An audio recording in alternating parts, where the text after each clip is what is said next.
आपके सामने कभी ऐसी स्थिति आई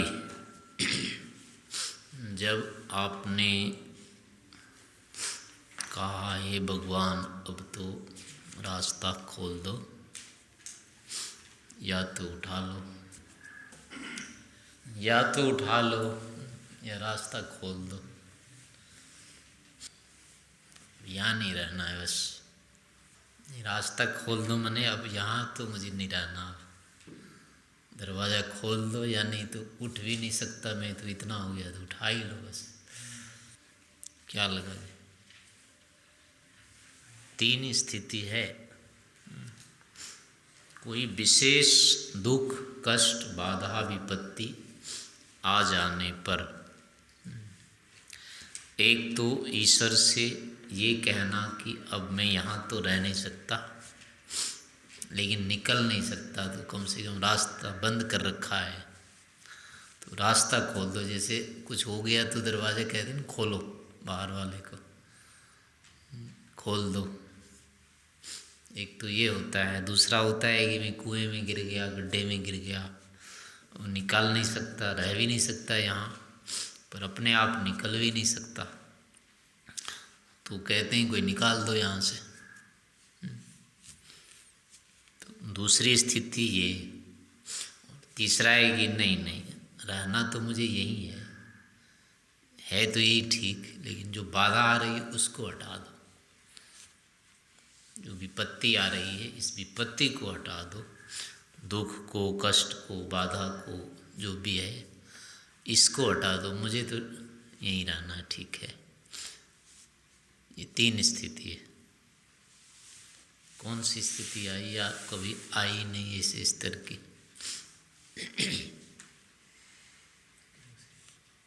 दूसरी बात तो इसमें एक और भी जोड़ सकते हैं। एक तो हो गया कि रहना यही है, तो उसमें हो गया कि नहीं मुझे रहना नहीं यहाँ है बस, बाधाएं चाहे हटे ना हटे पर मुझे नहीं रहना है, मुझे हटा दो। एक ये हो जाएगा। एक हो जाएगा कि बाधा भले बनी रह जाए, बस मुझे अब नहीं रहना, मुझे हटा दो बस, ये बाधाएं जैसे बस न रहे। नहीं, एक में रहता है ना कि मैं हूँ, मैं जहाँ हूँ जैसे हूँ वो तो ठीक है, मेरा तो रहना ठीक है यहीं शरीर में, जीवन में ही, लेकिन जो विशेष शरीर में या अन्य किसी भी प्रकार की विपत्ति आ गई तो वो विपत्ति हटानी है। एक ये है, दूसरा है कि विपत्ति नहीं है, बस मुझे हटा दो, इसको तो छोड़ दो। ठीक है। तो प्रायः जो होती है दूसरी तीसरी स्थिति रहती है किसी हर समय, यानी कि हम जिस अवस्था में हैं, जहाँ हैं शरीर में या जीवन में, इसमें कोई कमी दोष नहीं मानते, इसको तो हर प्रकार से ठीक ही मानते हैं, ये तो ठीक है। इसलिए इससे अलग होना, इसको छोड़ना, इससे निकलना ये नहीं होना चाहिए। ये एक मान्यता रहती है, मुख्य मान्यता। और इसके कारण से फिर अब जो भी शरीर में आ गई बाधा, बाहर जो भी व्यवहार में आ गई बाधाएं आ गई, कोई कष्ट विपत्ति, तो उनको हटाने की होती है कि ये हट जाए। जैसे अपने घर में होता है, कोई आ जाता है अनुकूल प्रतिकूल जैसा भी, तो भले ही उसकी गलती होती है, पर घर वाला तो नहीं कहता है कि मैं निकल जाऊं। घर वाला तो यही कहेगा कि भाई नहीं बन रही है दोनों में तो जाओ, हम तो नहीं जाएंगे, हमसे भले ही गलती हो गई है, अगर नहीं पट रही है हम दोनों में तो ठीक है, अपना देख लो, हम तो नहीं जा सकते। भले ही गलती है उसकी, और जो बाहर से आया है अतिथि है उसकी नहीं है, लेकिन जाना तो उसको ही पड़ेगा।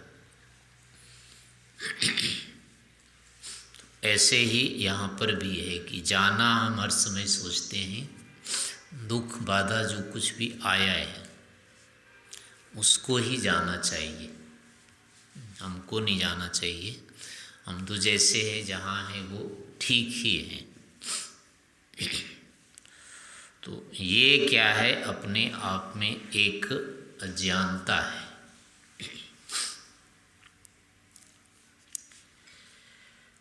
अज्ञानता इसलिए है कि वस्तुतः यहाँ किसी भी बाधा, पीड़ा, कष्ट, दुख आदि का सर्वथा निदान नहीं है। इनको सब दिन रहना है, ये कभी सर्वथा समाप्त होंगे ही नहीं, बल्कि इनसे ही ये बना हुआ शरीर है जिसमें रह रहे हैं, वो बना ही है दुखों का। तो अब दुख हट जाए इसकी कल्पना नहीं कर सकते, दुख से हम हट जाएं यही कल्पना करनी पड़ेगी, यही मानना पड़ेगा कि हम हट जाएं इससे, ये मुझसे हट जाए ये नहीं कर सकते। ये मिथ्या ज्ञान है कि ये दुख हट जाए और मैं ठीक ठाक हो जाऊं, क्योंकि ऐसा होगा नहीं। ये इसीलिए होता रहता है कि हम ये नहीं समझ पाते हैं, नहीं जानते हैं कि ये जो शरीर है ये जिस प्रकृति का है, सुख दुख उसका अपना स्वभाव है।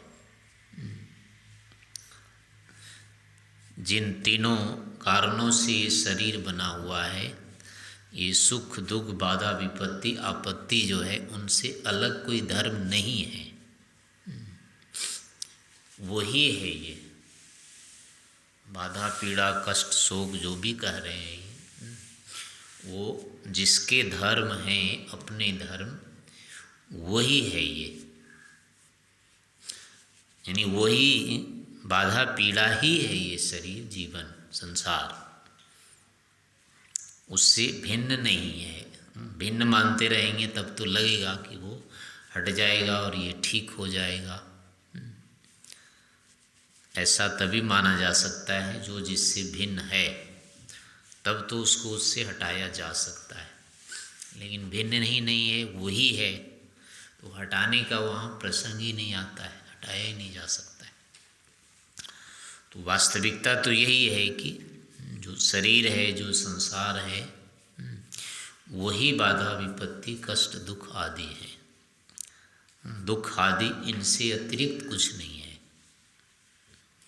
तो अब ऐसी स्थिति में फिर अगर हम कहते हैं कि इसी शरीर में रहना है, इसी संसार में रहना है, इसी प्रकृति के साथ रहना है, और फिर ये हमको प्रतिकूल नहीं होवे, इनसे हमको कोई बाधा पीड़ा कष्ट दुख नहीं होवे, तो ये अब विरोधाभास हो गया, असंभव हो गया।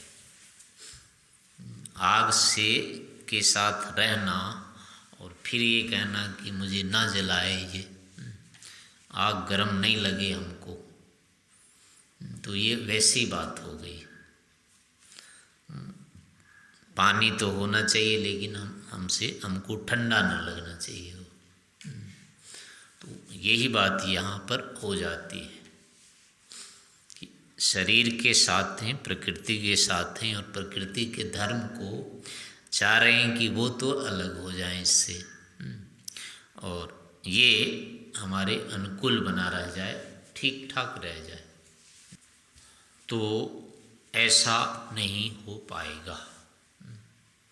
इस कारण से अपनी ये जो मानसिकता होती है, चाहे बीमार पड़ जाते हैं बहुत तेज अधिक, शरीर में दुख कष्ट होने लगते हैं, या बाहर किसी न किसी प्रकार से व्यक्ति से, वस्तु से जो तीन दुख बताए, आध्यात्मिक, अधिदैविक, अधिदैविक, ये जो होने लगते हैं तो अपने को यही लगता है कि ये चले जाएं तो ठीक हो जाएंगे। यही एक बाधा है बनी हुई, रोग है, पेट खराब है, जो भी है, अगर ये नहीं रहे तो सब ठीक है, बाकी और कोई बाधा विपत्ति नहीं आएगी, एक ही चीज़ दिखती है बस। तो ऐसा होता नहीं है। इसको कहा है विविध बाधना योगात् दुखम एव जन्मोत्पत्ति। यानी विविध बाधना, अनेक प्रकार की बाधनाओं के साथ संबद्ध होने से ये जो जन्म है, यानी जायते इति जन्म शरीरम, ये जो शरीर है और इसकी उत्पत्ति, यानी शरीर का उत्पन्न होना, ये ही दुख है। शरीर की जो उत्पत्ति है, शरीर के साथ जो हमारा संबंध हो जाना है, ये संबंध ही दुख है और दुख नहीं है कुछ। दुखम एव जन्मोत्पत्ति, जन्मस्य जन्मनः उत्पत्ति, जन्मोत्पत्ति, जन्म यानी शरीर की उत्पत्ति, शरीर की जो प्राप्ति है, शरीर के साथ जो अपना संबंध है, वस्तुतः ये संबंध ही दुख है। दुखम एव, ये ही दुख ही है, ये शरीर नहीं है और कुछ नहीं है, ये दुख है, ये ही दुख है।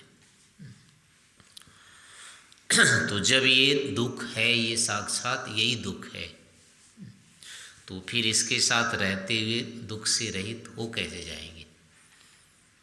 दुख से रहित हो ही नहीं सकते। तो अब इसमें फिर मान्यता यही बदलनी पड़ेगी कि दुख से यदि छूटना है तो इस शरीर से ही छूटना होगा, दुख से यदि छूटना है तो इस संसार से ही छूटना होगा। यानी संसार या शरीर ये पर्याय हो जाएंगे दुख के। तो जब तक ऐसी बुद्धि नहीं बनती है, जब तक ऐसी भावना नहीं बनेगी, तब तक इससे अलग होने की स्थिति नहीं होगी। यानी तब तक वैराग्य नहीं होगा, जब तक ऐसी अनुभूति नहीं हो जाती, यानी ऐसा नहीं लगने लग जाता है कि वस्तुतः यही दुख है, अलग से कोई दुख और कहीं होता हो, ऐसा नहीं होता है। दुख इसी शरीर में ही होता है, मन इंद्रियों के कारण से ही होता है। ये जो पीड़ा होती है, अन्य तरह की होती है, ये सब भी वस्तुतः क्या होता है?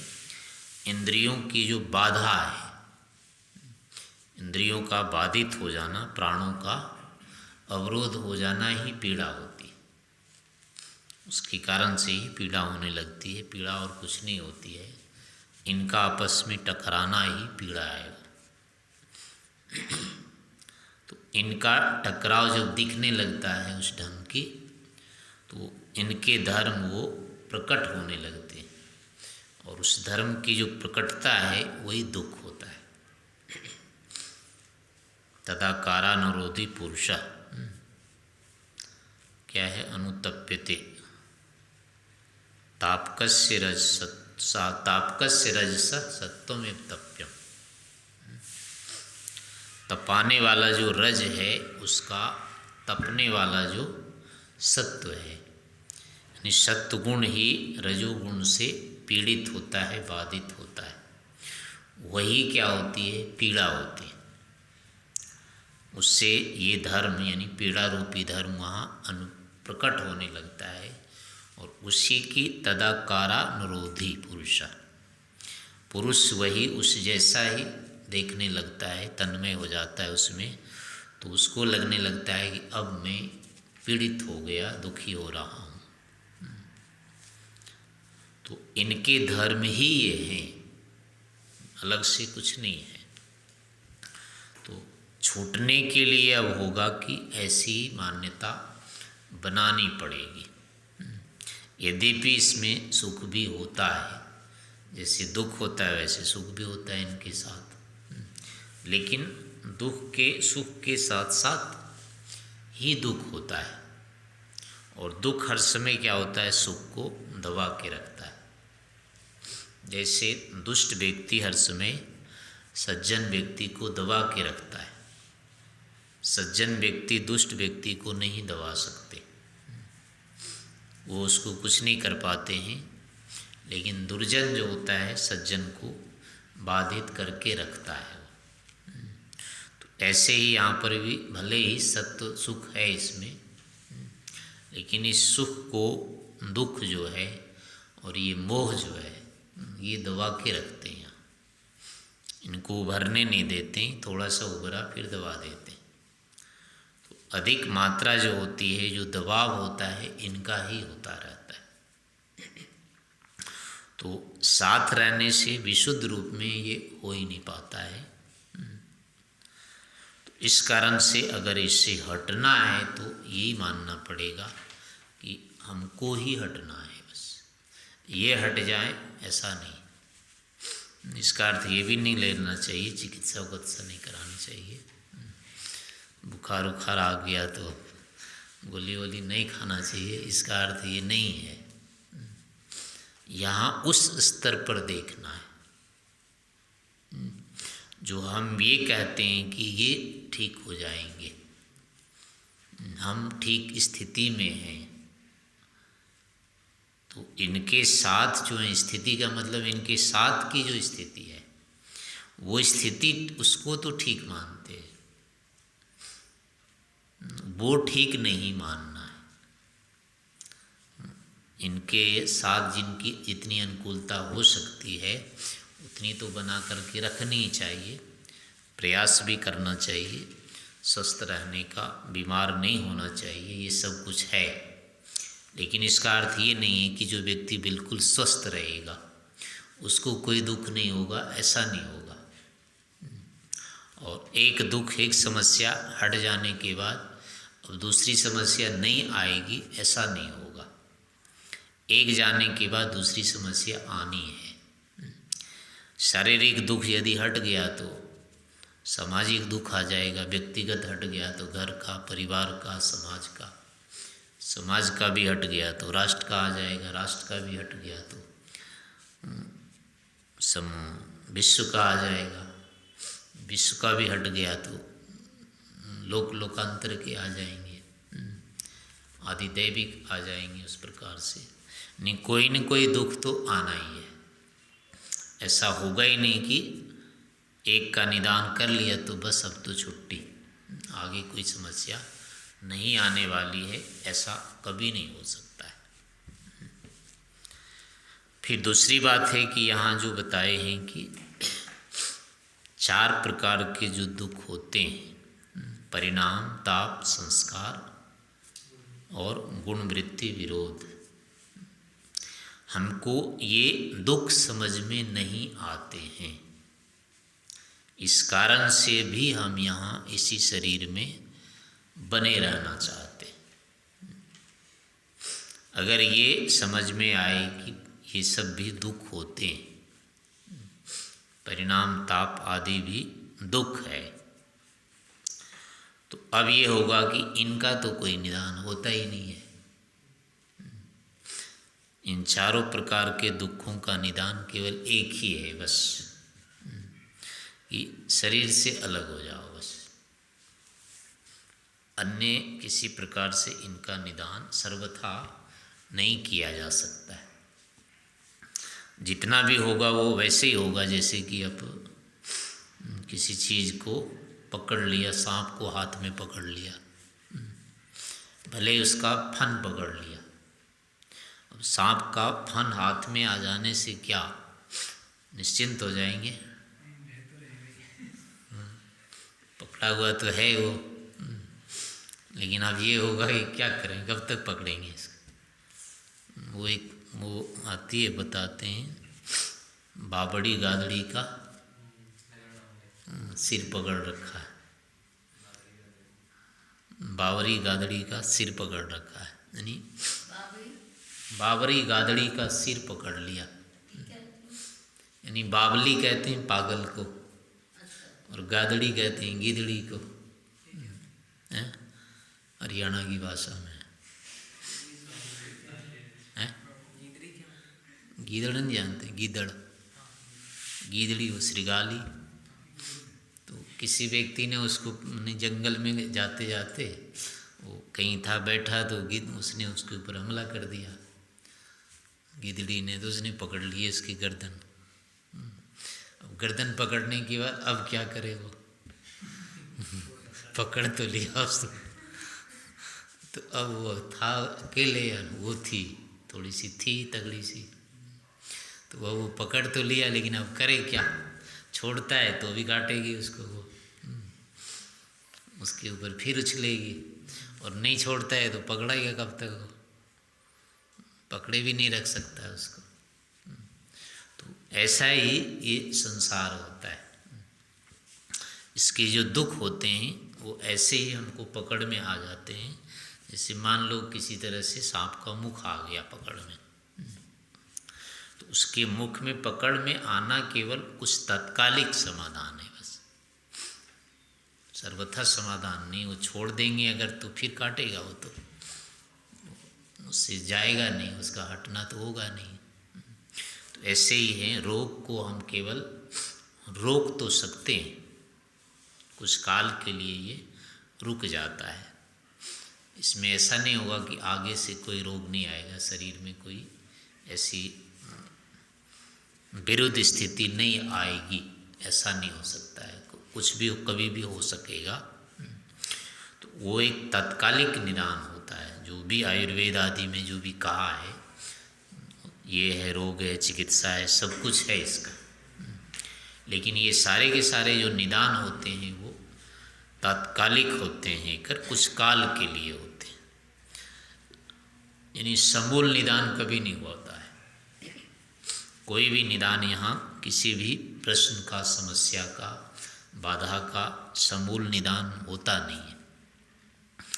एक से एक विद्वान व्यक्ति भी यहाँ फंसता है, महान से महान धनवान है, बलवान है, प्रतिभा वाला है, समर्थन वाला है, प्रभावशाली है, कैसा भी व्यक्ति हो संसार में, ऐसा है ही नहीं कि वो निर्बाध रह जाएगा, कहीं न कहीं फंसेगा, कोई न कोई उसको फंसा ही देता है, बाधित कर ही देता है उसको। सिकंदर भी था, और क्या हुआ उसका, बेचारा वापस ही नहीं जा पाया, कितना वीर था वो, उसने सोचा था सारा संसार निपट देंगे हम, तो इसको कर लेंगे मुट्ठी में, और ऐसा हुआ कि वापस भी नहीं जा पाया, रास्ते में चला गया। तो उसको भी मतलब वो भी नहीं निदान कर पाया जो कि इतना वीर था। तो ऐसे ही धनवान है, बलवान है, विद्वान भी है, कितने सारे विद्वान हैं जिसको कोई बच्चा कभी मुंह बंद कर देता है, उसका कुछ नहीं आता, उसको समझ में नहीं आता है क्या बोल दिया इस, पता नहीं कितने सारे प्रश्न यहाँ किसको सबका उत्तर आएगा, किसी को नहीं आ सकता है।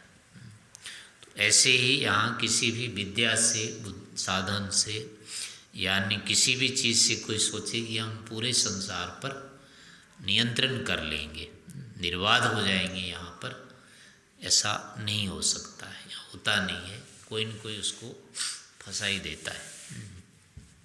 इस कारण से यहाँ की समस्याओं का संपूर्ण निदान कभी नहीं होता है।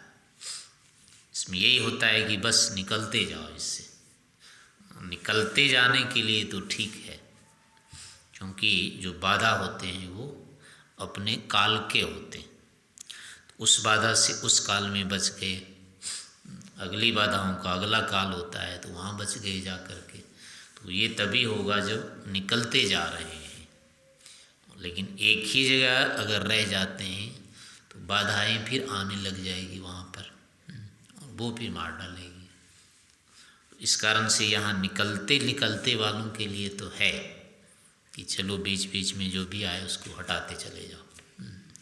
तो उतना तो निदान संभव है, लेकिन सर्वथा के लिए यहाँ रहते हुए और कोई नहीं आएगी बाधा, ऐसा नहीं होगा। तो ऐसे ही ये जो 4 प्रकार के दुख हैं, अब रोज जैसे परिणाम दुख है, अब ये दुख ऐसा ही है कि इसको हटाया नहीं जा सकता है। इंद्रियां जब तक है तब तक परिणाम दुख होता रहेगा। नचे इंद्रियाणां भोगाभ्यासेन वैतृष्ण्यं कर्तुं शक्यं यतो हि भोगाभ्यासम अनुविवर्धन्ते रागा कौशलानि च इंद्रियाणां। यानी विषयों का भोग हम इंद्रियों से ही करते हैं और तो किसी से कर नहीं सकते। और इसका होता है कि इंद्रियों से भोग करने के बाद क्या होता है, राग बनता है। और दूसरी बाधा होती है कि इंद्रियों की कुशलता बढ़ जाती है।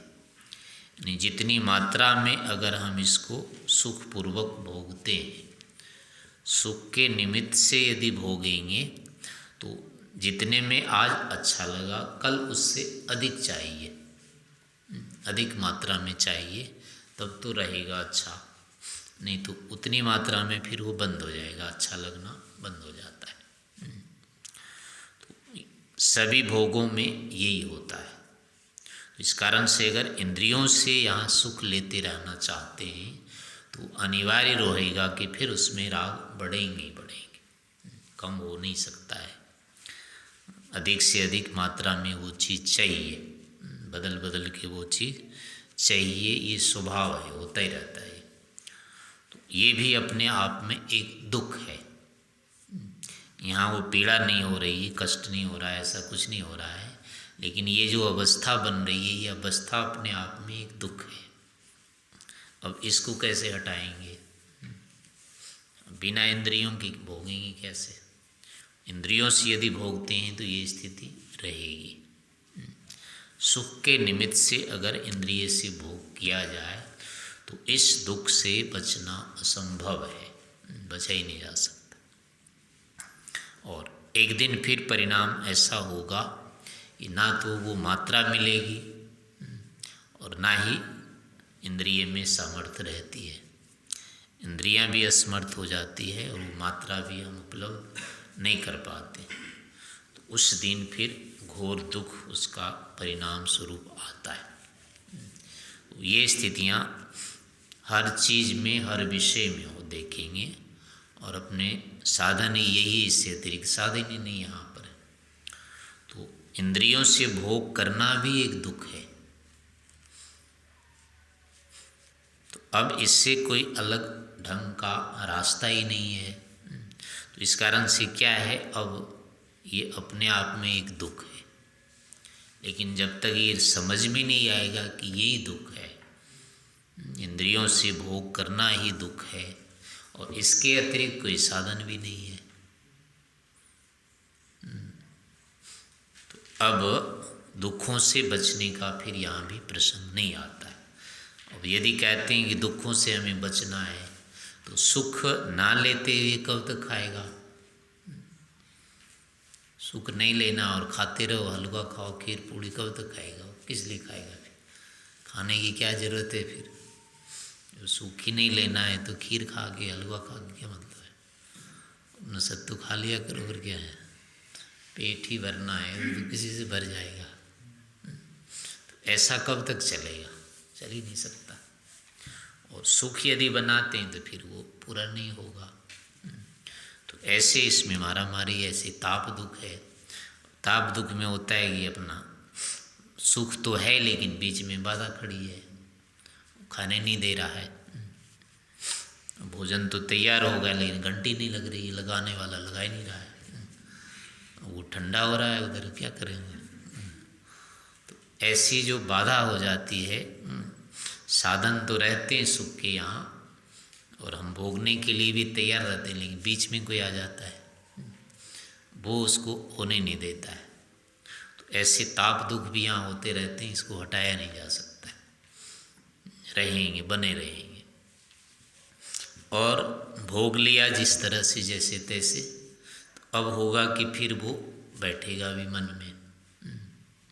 मन में बैठ गया तो फिर दोबारा वो चाहिए, और वैसे वैसे उससे अधिक से अधिक और मात्रा में वो होते रहना चाहिए। तो ये संस्कार दुख होता है, यानी उसी विरुद्ध स्थिति की एक प्रकार से मूल जड़ बन गई भीतर। वो जड़ अपना उगती रहेगी, फिर उसको चाहते रहेंगे।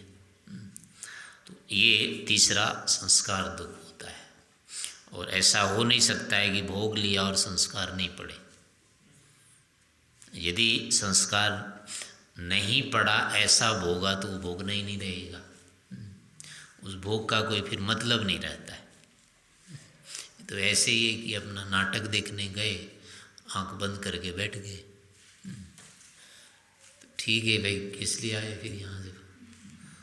देखना ही नहीं तो आंख क्यों बंद कर रहे हो? यहाँ खोलेंगे तो फिर होगा ही। तो ऐसे ही कि संसार में रहो और सुख नहीं लो, तो फिर रहो किस लिए? और यदि यहाँ लेते हैं तो ये दुर्दशा होगी, नहीं लेते हैं तो फिर अपने आप मन हो जाता है, रहने का मतलब नहीं है। और गुण वृत्ति विरोध है, उसमें अपना ठीक करते रहते हैं, कपड़े साफ करते हैं, फिर गंदा हो जाता है। साफ करते रहो, गंदा होता रहेगा। ये क्रम भी कभी रोका नहीं जा सकता है। आपस में कितना ही कुछ भी कैसे भी रख दो, वो अव्यवस्थित होगा। नई चीज़ें पुरानी होती जाएगी, अपना बदलते रहो, तो इसको भी रोका नहीं जा सकता है। कभी ये चमकता था एकदम से कमरा, अब देखो काला काला हो गया, ये साफ ही नहीं हो सकता। इसको कुछ नहीं कर सकते, बदल भी नहीं सकते। तो ऐसी हर चीज़ें होती जाती हैं, हर चीज़ पुरानी होती जाती है। शरीर चाहे जैसा भी रखो, बुढ़ापा घेरी लेगा, कमजोरी आ ही जाएगी। तो ये गुण वृत्ति विरोध होता है। इससे भी कोई नहीं बचा है, कोई नहीं बच पाएगा। तो ये सारे के सारे क्या हैं? यही हैं। चार प्रकार के जो दुख हैं वो कहीं चांद पर से या बीच में रहते हो ऐसा नहीं है, यही रहते हैं, बल्कि यही होते हैं, वो इन्हीं से ये उत्पन्न होता है। तो अगर इनके स्वरूप को पहचान लिया, ये समझ में आ जाए, तो अंत में परिणाम यही होगा कि इनसे अलग होना है। तो कुल मिलाकर के फिर ये यही आता है कि हमको इनके साथ नहीं रहना है, ऐसी बुद्धि बनाने का प्रयास करना चाहिए।